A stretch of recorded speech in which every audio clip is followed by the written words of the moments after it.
엔도 슈사쿠가 쓴 침묵이라는 소설이 있습니다.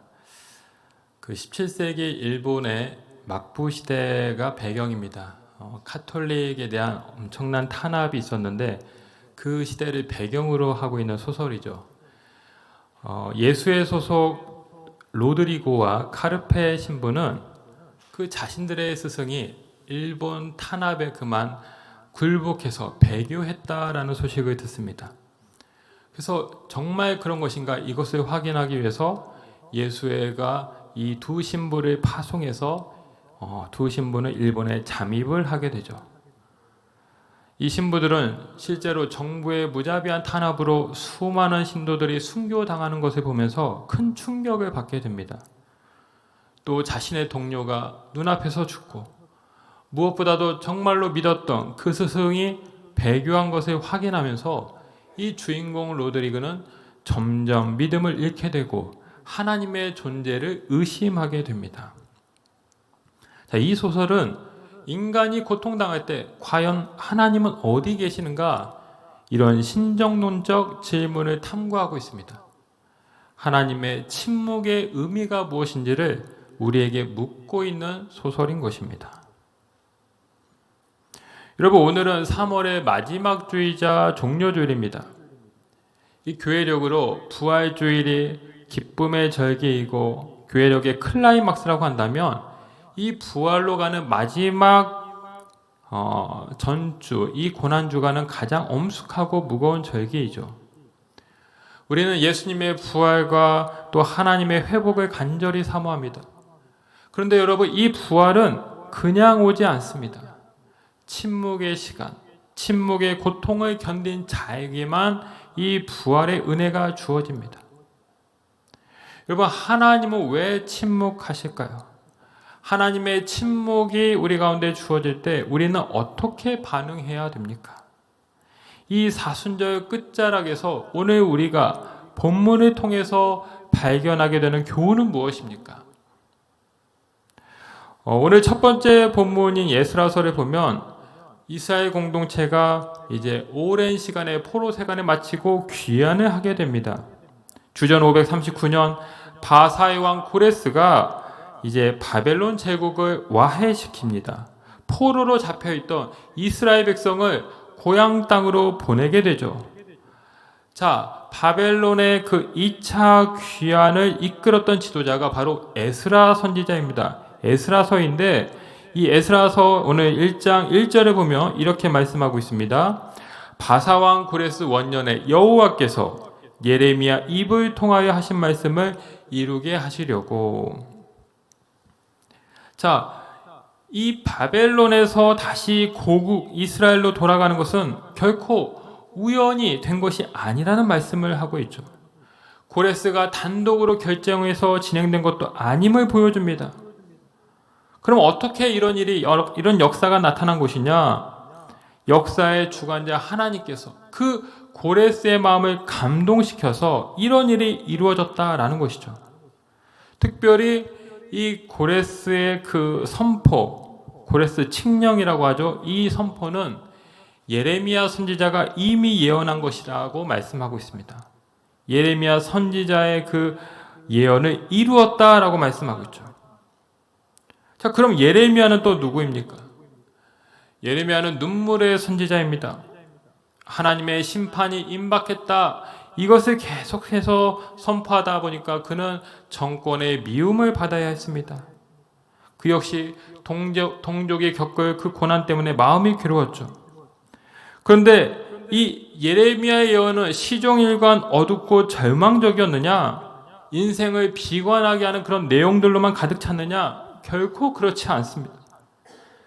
비록 지금은 그 고난의 터널 한복판에 있지만 이 시간은 결코 영원하지 않다.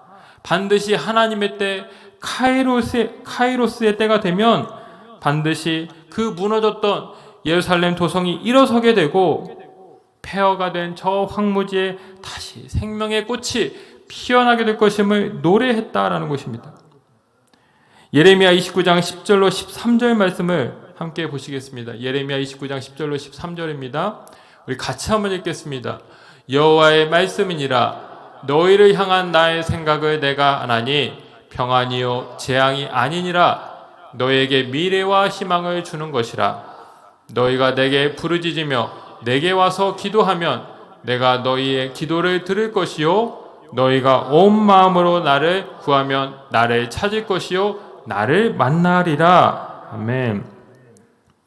자, 이 말씀에서 하나님이 어떻게 일하시는가 그 특징 세 가지를 깨닫게 됩니다. 첫째로 성취의 때가 있지만 더불어 침묵의 때도 있다는 것이죠. 침묵의 때. 여러분, 70년이라는 시간은 결코 짧은 시간이 아닙니다. 한 세대가 사라지는 시간입니다. 어쩌면 하나님이 정말로 살아계신가 이런 의문을 품을 수 있는 시간이죠. 우리가 이대로 버려진 것은 아닌가, 잊혀진 존재가 되는 것은 아닌가 절망할 수 있는 시간입니다. 하지만 이런 70년의 침묵이 하나님의 부재를 의미하는가? 그렇지 않습니다. 하나님은 여전히 계시고 다만 침묵하셨습니다. 하나님이 침묵한다고 해서 우리는 하나님을 원망할 수가 없습니다. 침묵의 권한은 하나님에게 있습니다. 하나님은 말씀을 하실 수도 있지만 말씀을 안 하실 수도 있는 것입니다. 자, 두 번째로 하나님의 침묵 뒤에는 반드시 회복이 있다는 것이죠. 자, 70년이 차고 나면 어떤 일이 일어날 거라고 약속하셨습니까? 이스라엘의 종말이 아닙니다. 하나님과 맺었던 그 관계에 대한 모든 파괴가 아닙니다. 돌아오게 하리라. 즉 평안과 미래와 희망을 선언하고 있습니다. 포로로 끌려가지만 다시 내 백성으로 삼겠다라는 말씀입니다. 그렇습니다. 하나님은 다시 생명을 주시고 생명을 회복시키시는 분이십니다. 하나님의 침묵은 인간의 멸망을 위함이 아니라는 것이죠. 오히려 회복과 구원을 주기 위함이라는 것입니다.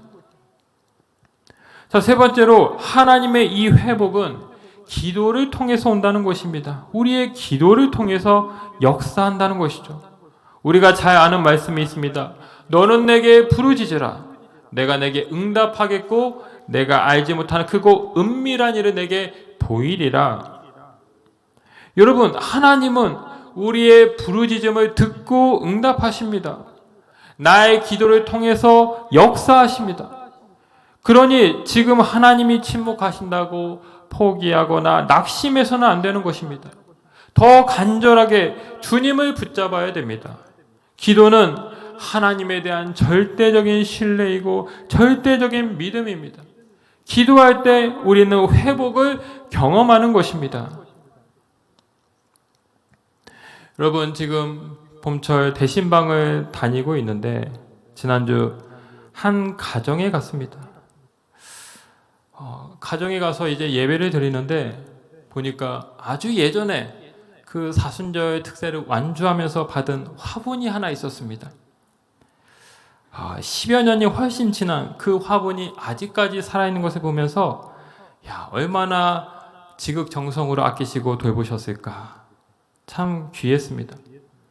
근데 더 감사한 것은, 더 대단한 것은 이 권사님의 간증이었습니다. 어렵게 아파트를 장만하시고 또 직장을 구하게 된 그런 이야기를 들었습니다. 얼마나 감사한죠. 자, 그런데 더 저에게 은혜가 되었던 고백이 있었습니다. 예전에 참 힘든 적이 있었다고 했습니다. 사방이 막힌 것 같고 캄캄한 암흑처럼 느껴지니 별의별 생각이 다 들었다고 했습니다. 왜 안 그렇겠습니까? 참, 그런데 놀라운 것은 그때마다 돕는 손길이 있었다라는 것이죠. 하나님의 도우심으로 그 어려움을 잘 이기고 마침내 여기까지 왔는데 그 권사님이 이런 말씀하셨습니다. 목사님, 지금 너무 행복합니다. 이 고난을 딛고 찾아온 그 행복을 말씀하셨습니다. 어두운 터널을 지나 마침내 빛 가운데 거하심에 대한 감사의 고백이었죠. 삶의 숱한 위기와 어려움이 있었지만 그때마다 기도를 통해서 그 모든 문제를 돌파하시고 하나님의 회복을 경험한 것입니다. 여러분, 이사야서 7장을 보면 아람 왕과 북이스라엘이 연합해서 남유다를 침공하는 그 위급한 상황이 기록되어 있습니다. 북이스라엘은 이 남유다가 볼 때 그래도 한때 동족이었고 같은 민족이었기 때문에 전혀 남이라고 할 수 없죠. 그런데 저 북이스라엘이 다른 사람도 아닌 저 이방 민족 아람 왕과 연합해서 유다를 침공한다고 하니까 이 유다가 정말 얼마나 공포스럽고 두렵겠습니까? 성경을 보면 그때 유다 왕 아하스와 그 온 백성의 마음이 마치 숲이 바람에 흔들림 같이 흔들렸다라고 말을 하고 있습니다. 나무 한두 개가 흔들리는 것이 아닙니다. 숲 전체가 흔들릴 정도로 엄청난 거센 그런 위기의 바람이 불어닥친 것입니다. 자, 그런데 이 7장에서 놀라운 말씀이 선포됩니다. 그 모든 광풍과 모든 흔들림을 잠재우는 더 큰 울림이 선포됩니다. 바로 이사야서 7장 14절 말씀이죠. 우리 같이 한번 읽겠습니다. 그러므로 주께서 친히 징조를 너에게 주실 것이라. 보라, 처녀가 잉태하여 아들을 낳을 것이요 그의 이름을 임마누엘이라 하리라. 아멘. 임마누엘. 메시아 탄생에 대한 예언이 바로 여기에서 나오고 있습니다. 모든 것이 다 무너지고 한 치 앞도 내다볼 수 없는 그 암담하고 절박한 그 상황 속에서 하나님은 침묵을 깨고 마침내 놀라운 복음을 말씀하신 것입니다. 이스라엘만이 아니라 온 인류를 구원할 예수 그리스도가 올 것임을 우리에게 알려주신 것입니다. 독일의 유명한 신학자 몰트만이라는 분이 있습니다. 이분이 청년 때 나치에 징병돼 2차 대전에 참여합니다. 영국군의 포로 생활도 경험했습니다. 그는 2차 대전의 그 광기와 폐허 속에서 하나님의 실존에 대해 고민했습니다. 죄와 불의, 고통과 죽음이 난무하는 이 세계 속에서 도대체 하나님의 자비와 정의란 무엇인가? 그가 그렇게 고민하면서 그가 치열하게 연구하여 깨달은 것은 다름 아니라 희망이었습니다. 그는 세상의 그 피폐한 현실 속에서도 하나님이 여전히 우리와 함께 하시고 있음을 깨달았습니다. 그리고 그 하나님을 바라보는 신앙이 종말론적 신앙임을 그는 확신했습니다.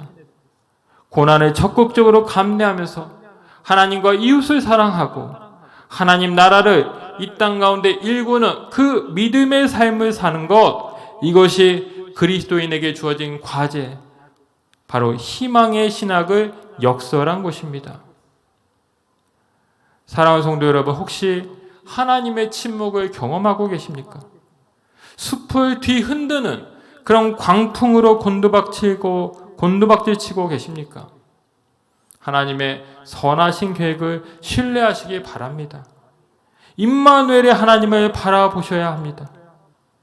바사의 그 고레스 원년이 이스라엘 역사의 분기점이 되었듯이 하나님은 당신의 정하신 때에 반드시 회복으로 함께 하십니다.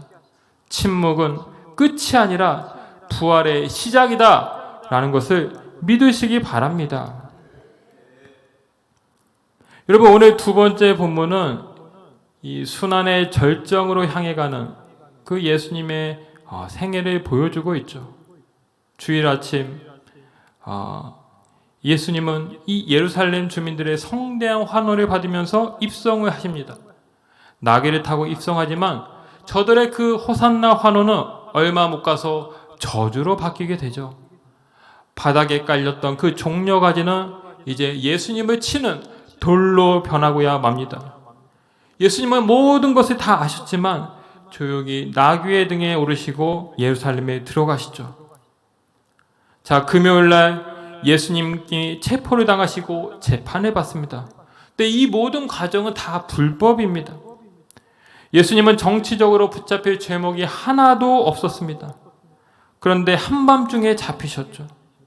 공정한 재판을 위해서는 낮에 재판이 열려야 함에도 캄캄한 새벽에 아무도 보이지 않는 캄캄한 새벽에 거짓 증인들의 고소로 신문을 받았습니다. 예수님의 사역을 불온하게 여겼던 그 대적자들은 마지막 순간까지 부정과 불의에 앞장선 것이죠. 자, 이런 모든 불의와 불법에 대해서 예수님이 어떻게 반응하셨습니까? 마태복음 26장 62절 63절에서 이렇게 말합니다. 대제사장이 일어서서 예수께 묻되 아무 대답도 없느냐? 이 사람들이 너를 치는 증거가 어떠하냐 하되 예수께서 침묵하시거늘. 침묵하셨습니다. 하나님의 성전을 헐고 사흘 동안 지을 수 있다고 한 그들의 고소는 다 날조된 것입니다. 예수님은 자신이 직접 저 하나님의 성전을 헌다고 하지 않았습니다. 단지 사흘 만에 부활할 것임을 비유적으로 말씀하셨죠. 하지만 저들의 그 말도 안 되는 거짓 모함에 예수님은 그저 침묵으로 일관하신 것입니다. 예수님의 침묵은 이뿐만이 아닙니다. 오늘 본문 27장 13절 14절에서 말합니다. 이에 빌라도가 이르되 그들이 너를 쳐서 얼마나 많은 것으로 증언하는지 듣지 못하느냐 하되 한마디도 대답하지 아니하시니 총독이 크게 놀라워하더라. 한마디도 대답하지 아니하시니. 여러분, 왜 예수님이 이렇게 침묵을 하십니까?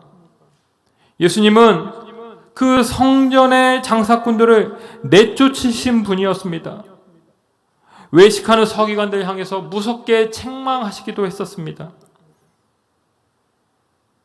대적자들이 번번이 예수님을 시험하고자 교모하게 질문하면 그때마다 놀라운 대답으로 물리치셨습니다. 그런데 이번에는 정말 저 말도 안 되는 상황 속에서 예수님은 침묵으로 일관하셨습니다. 자신의 그 생명이 오고 갈 수 있는 그 중요한 순간 속에서도 예수님은 단 한마디도 자신을 병언호하지 않았다라는 것입니다. 왜 이렇게 침묵으로 일관하셨느냐? 성경은 그 이유를 분명히 말씀하지 않습니다. 우리는 하나님의 뜻을 다 알 수 없죠. 그런데 우리가 한 가지 확실한 것이 있습니다. 예수님의 침묵은 결코 나약한 심성에서 그저 수동적으로 나온 침묵이 아니라는 것입니다. 불의와 타협하거나 적당히 기회를 봐서 살기 위해서 나오는 그런 비겁한 침묵이 아니었다는 것이죠. 예수님의 침묵은 하나님의 침묵이었습니다. 하나님의 침묵 속에서 일하시고 마침내 새 역사를 일으켰듯이 예수님은 의도적으로 부활의 그 역사를 위해서 침묵하신 것입니다. 악에 대항할 힘이 없어서가 아니라 부활의 첫 열매가 되시고 부활이 우리에게도 실제가 되게 하시려고 침묵하신 것입니다. 부활의 영광을 이루시기 위한 위대한 침묵인 것입니다. 누가복음 23장 23절 보면 예수님이 계속 침묵하자 그들이 이렇게 반응합니다. 그들이 큰 소리로 재촉하여 십자가에 못 박기를 구하니 그들의 소리가 이긴지라. 마침내 빌라도도 예수님을 십자가에 못 박게 하면서 예수님이 그 십자가에 달리게 되자 저들은 환호했습니다. 우리가 이겼구나. 마침내 승리했다. 대제사장 무리들이 다 기뻐했습니다. 그 뒤에 사단마귀도 자신들이 이겼다며 환호했을 것입니다. 하지만 정말 그렇습니까? 그렇지 않습니다. 저들의 그 환호의 소리는 결코 오래가지 못했습니다. 3일 만에 역사의 대전환, 대반전이 일어납니다. 예수님이 사망 권세를 깨트리시고 이긴 것입니다. 승리하신 것이죠. 무덤에서 살아나셨네. 어두움을 이기시고 나와서 성도 함께 길이 다스리시네. 사셨네. 예수 다시 사셨네.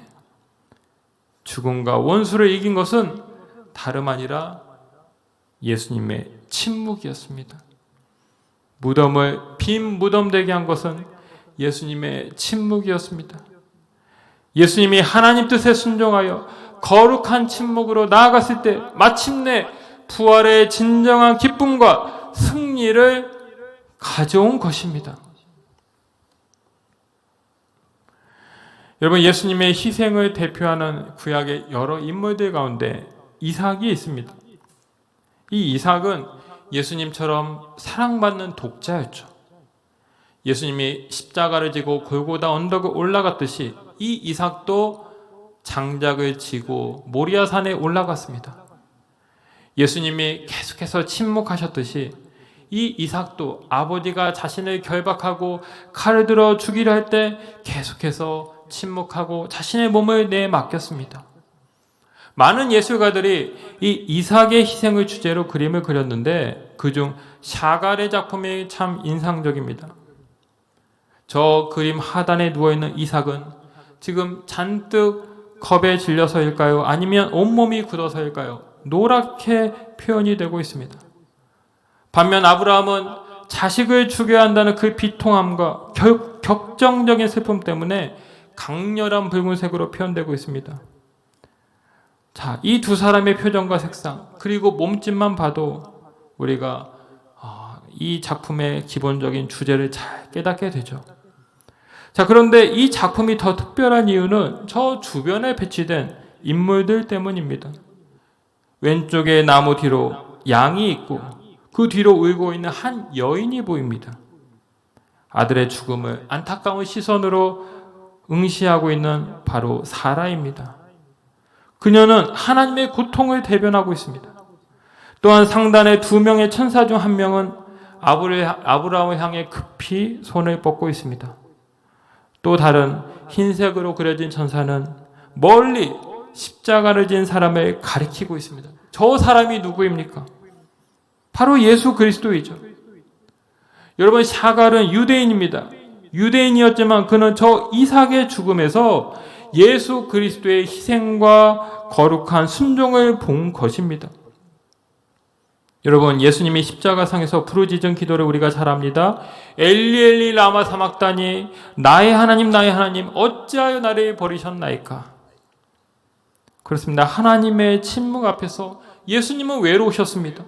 극심한 고통으로 절규했죠. 하지만 저 그림은 하나님께서 저 십자가 현장에 함께 있었음을 웅변하고 있습니다. 우리가 고통당하는 침묵과 죽음의 현장 속에서 하나님 역시 동일한 마음으로 눈물 흘리며 애통해하고 있음을 저 샤갈은 초현실적인 기법으로 표현한 것입니다. 여러분, 앞서 말씀드린 소설 침묵의 하이라이트는 이 주인공 로드리게의 신부가 예수님과 나눈 마지막 대화에 있습니다. 자, 이 일본 정부에 붙잡힌 로드리고 신부가 그 배교한 스승과 똑같은 상황에 처해지게 됩니다. 예수님의 성화를 밟고 저 붙잡혀 있는 신도를 살릴 것인지 아니면 배교하지 않고 끝내 숭배할 것인가, 이 양자택일의 상황에 놓이게 되는데 그는 이때 바로 예수님의 음성을 듣게 됩니다. 그 소설에서 예수님이 이렇게 말합니다. 밟아라, 성화를 밟아라. 나는 너에게 밟히기 위해 존재하느니라. 밟는 너의 발이 아플 것이니 그 아픔만으로도 충분하느니라.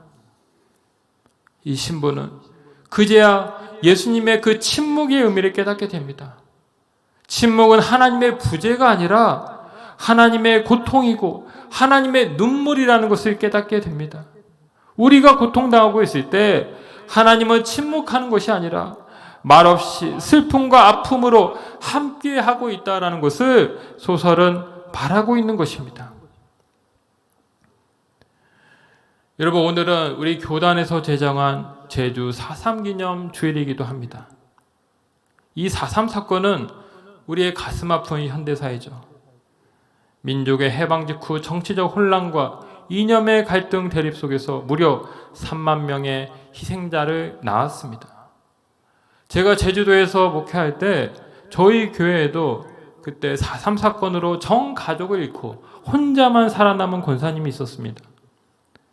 이분의 얼굴에는 항상 슬픔이 배어 있었습니다. 기도할 때는 마치 한나처럼 흐느끼며 울곤 했습니다.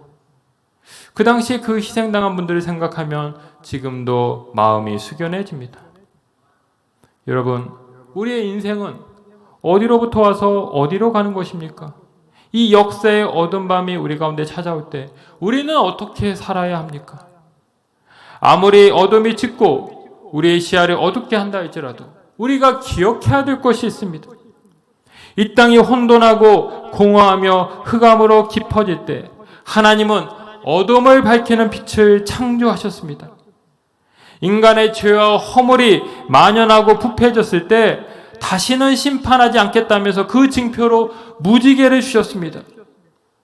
이 땅의 질서와 한계를 뛰어넘는 새하늘과 새 땅을 약속하셨습니다. 무엇보다도 소망의 주 예수 그리스도가 오셨습니다. 우리 하나님은 부활의 하나님이십니다. 모든 것에 생명을 불어넣으시고 살게 하시는 회복의 하나님이십니다. 그러니 우리는 주어진 환경과 고난이 아니라 약속된 말씀, 부활의 소식을 소망해야 됩니다. 지금도 빛을 주시고 부활을 살게 하시는 하나님 안에 거해야 하는 것입니다. 시편 62편을 소개하고 말씀을 마치고 싶습니다. 이 시의 저자 다윗 역시 수많은 고난, 특별히 하나님의 침묵을 경험해야 했습니다. 그는 기름 부음을 받았지만 왕이 되기까지 무려 13년을 기다려야 했습니다. 사울왕을 피해 동굴 속에서 숨어야 했고 적군 블레셋에 들어가는 수모를 겪기도 했습니다. 그는 나중에 아들 압살롬의 반역으로 왕위에서 급하게 도망치는 신세가 되기도 했습니다. 그가 훗날 하나님의 마음에 합한 사람이다 이런 평을 받기도 했지만 그의 삶은 결코 순탄하지 않았다라는 것입니다. 하나님이 정말 살아계시는가? 하나님이 나를 정말 자녀 삼으셨는가? 이렇게 의심할 수 있는 고난과 침묵이 부지기수였다는 것이죠. 그런데 다윗은 그런 역경과 암흑 속에서 절망했느냐? 하나님의 부재를 저주했느냐? 아닙니다. 여전히 자신과 함께 하시고 자신의 구원이 되시는 하나님을 의지했습니다. 시편 62편 1절로 2절 말씀입니다. 우리 같이 한번 읽겠습니다. 나의 영혼이 잠잠히 하나님만 바라며 나의 구원이 그에게서 나오는도다. 오직 그만이 나의 반석이시오 나의 구원이시오 나의 요새이시니 내가 크게 흔들리지 아니하노라. 아멘. 잠잠히 하나님만 바라며. 여러분, 침묵의 한자어는 잠길 침, 잠잠할 묵 이렇게 구성되어 있죠. 잠길 침, 잠잠할 묵. 침묵은 다만 입을 다물고 소리를 내지 않는다는 뜻이 아닙니다. 하나님의 마음속으로 깊이 잠긴다라는 것이죠. 내 마음의 탐심과 이기적 욕망, 세상의 헛된 생각에 잠겨있던 이전의 삶을 뒤로 하는 것입니다. 하나님의 선하신 뜻과 주님의 거룩하신 마음을 깊이 묵상하는 것입니다. 내 뜻대로 마옵시고 아버지 뜻대로 하옵소서 자신을 내어드리는 기도인 것입니다. 중세 신비주의 신학자 에크하르트는 말했습니다. 나는 앉아 침묵하며 하나님 당신이 내게 말하는 것을 듣겠나이다. 여러분, 하나님이 침묵하실 때 우리도 믿음으로 침묵해야 할 것입니다. 하나님의 침묵에 고요히 동화되어 하나님의 마음을 품는 여러분들 되시기 바랍니다. 부활과 회복으로 인도하시는 그 주님의 은총이 이 고난주간을 지나는 여러분들 모두에게 함께 하시길 주님의 이름으로 축원합니다. 기도하겠습니다. 아버지 하나님, 주님은 침묵하심으로 부활을 준비하십니다. 침묵은 부재가 아니라 생명과 부활의 시작임을 믿습니다. 인생의 고난과 침묵 중에도 우리와 함께 하시는 주님을 더 깊이 바라보게 하옵소서. 그리하여 마침내 하나님의 때가 되어 영광스러운 부활과 승리의 기쁨을 누리게 하옵소서. 감사를 드리며 예수님의 이름으로 기도하옵나이다. 아멘.